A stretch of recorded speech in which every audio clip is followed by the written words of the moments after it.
আগরতলা শহরের দীর্ঘদিনের জলজট সমস্যার স্থায়ী সমাধানে একাধিক পরিকল্পনা হাতে নিয়েছে আগরতলা পৌর নিগম। শহরের বিভিন্ন এলাকায় ড্রেন প্রশস্তকরণ, নতুন কালভার্ট নির্মাণ, ড্রেন ঢেকে দেওয়ার কাজের পাশাপাশি তিনটি উচ্চ ক্ষমতা সম্পন্ন জল নিষ্কাশন পাম্প বসানোর উদ্যোগ নেওয়া হয়েছে। শুক্রবার এই প্রকল্পগুলির অগ্রগতি খতিয়ে দেখতে বিভিন্ন এলাকা পরিদর্শন করেন আগরতলা পৌর নিগমের মেয়র দীপক মজুমদার। তার সঙ্গে ছিলেন পুর কমিশনার সাজু ওয়াহিদ এবং নিগমের অন্যান্য আধিকারিকরা। প্রথমে তারা বাণী বিদ্যাপীঠ বালিকা বিদ্যালয় এলাকায় যান, যেখানে ইতিমধ্যে একটি নতুন পাম্প বসানোর কাজ শুরু হয়েছে। পাশাপাশি সেখানে নির্মীয়মান পানীয় জলের ট্যাঙ্কও পরিদর্শন করেন। শহরের বিভিন্ন এলাকায় পানীয় জলের পাইপ বসানোর জন্য কোথাও কোথাও রাস্তা খনন করা হবে, তাও খতিয়ে দেখেন মেয়র।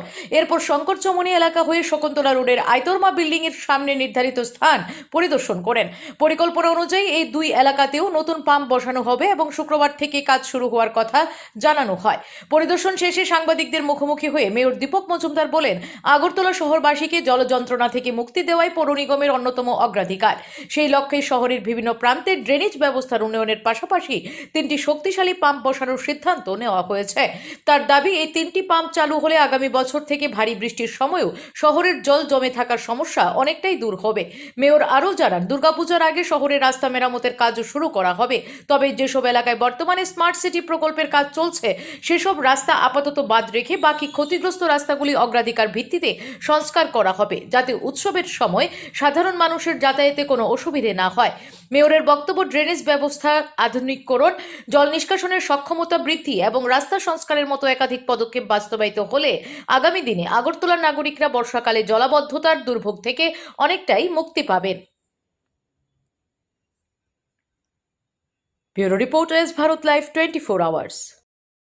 আগরতলা শহরে বৃষ্টির সময় যে জায়গাগুলিতে কিছুক্ষণ বেশিক্ষণ জল জমে থাকে, তার এটাকে রিচার্জ করার জন্য বা বেল আউট করার জন্য আমাদের আগরতলা পৌর নিগম থেকে আমাদের সরকার তরফ থেকে কিছু সিদ্ধান্ত নেওয়া হয়েছিল। আগে থেকে 3টে এডিশনাল পাম্প বসানো হবে, যেটা আজকে এখানে যেন মধ্যপাড়া, সেটা ফাইনাল সিদ্ধান্ত হয়ে গেছে। এখানে আমরা এই জায়গাটা বসাবো এবং পাইপলাইনটা কোন দিকে যাবে সেটাই নির্ণয় করার জন্য আজকে এখানে আমরা এসেছি।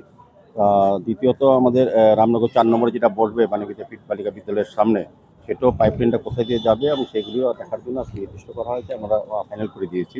আর আরেকটা বসবে সৎসঙ্গ টিআরটিসির এই কোনাটা যে জায়গাটা, সেটাও ফাইনাল করা হয়েছে। সার্বিকভাবে 3টি পাম্প বসানোর কাজ শুরু হয়ে গেছে অনেক জায়গাতে এবং পাইপলাইনগুলি এখন করা হবে। সেই কারণে আজকে আমরা ভিজিট করেছি। আমাদের কমিশনার সাহেব আছেন আমাদের সঙ্গে, আমাদের রত্নাদত্ত মহোদয় আছেন, জোনাল চেয়ারপারসন সেন্ট্রাল জোনে আছেন, আমাদের সিও সাহেব আছেন স্মার্ট সিটির, আমাদের টোটাল যিনি সিও এবং আর এডিশনাল কমিশনার আগরতলা মিউনিসিপ্যাল কর্পোরেশনের উনিও আছেন, এবং আমাদের সমস্ত super engineer, PWD chief engineer ছিলেন, জল বোর্ডের ছিলেন চিফ ইঞ্জিনিয়ার, এবং ইলেকট্রিকের কাজটা আগামীকালকের থেকেই বাকি পাইপলাইনের কাজটা শুরু করা হবে।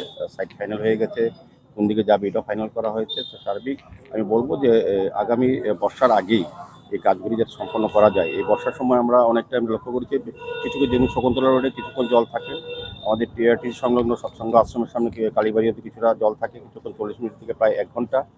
এবং আমরা যে জায়গাগুলি জল থাকে সেগুলি যাতে দ্রুত নিষ্কাশন ব্যবস্থা উন্নত করা যায়, সেই উদ্দেশ্যেই এই কাজগুলি করা হচ্ছে।